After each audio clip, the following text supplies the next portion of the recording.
Bombo Business News.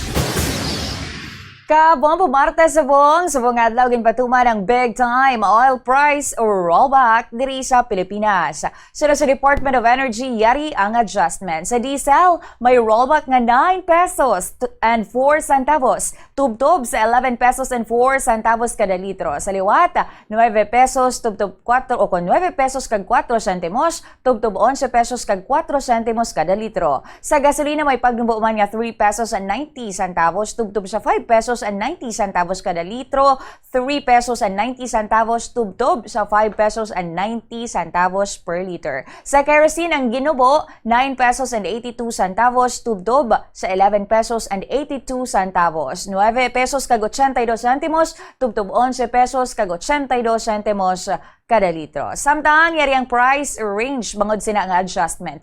Sa diesel, nagatupan ang presyo subong sa 51 pesos and 69 centavos, tubtob sa 78 pesos and 5 centavos per liter. Sa gasolina, mas mahal ini siya 74 pesos and 84 centavos, tubtob sa 89 pesos and 64 centavos. Sa kerosene, 89 pesos and 62 centavos, tubtob sa 98 pesos and 56 centavos. Obligado ang mga oil companies nga tumanon ang oil price adjustment nga gihintala na sang gobyerno subong adlaw.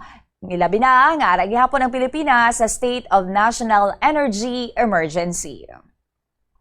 Bombo Foreign Exchange Update is brought to you by Quinbank Business Banking. Ini nga exchange rate kabombo ginbasa naton sa closing transactions. Ang Bankers Association of the Philippines sa CONBAP kag sa Bangko Sentral ng Pilipinas sa BSP kahapon sang hapon. Maga-resume ang transaksyon alas 9 subong nga aga. 61 pesos and 12 centavos ang US dollar, 7 pesos and 75 centavos ang Hong Kong dollar, 47 pesos and 3 centavos ang Singapore dollar, 16 pesos and 18 centavos ang Saudi Riyal, 69 pesos and 62 centavos ang euro.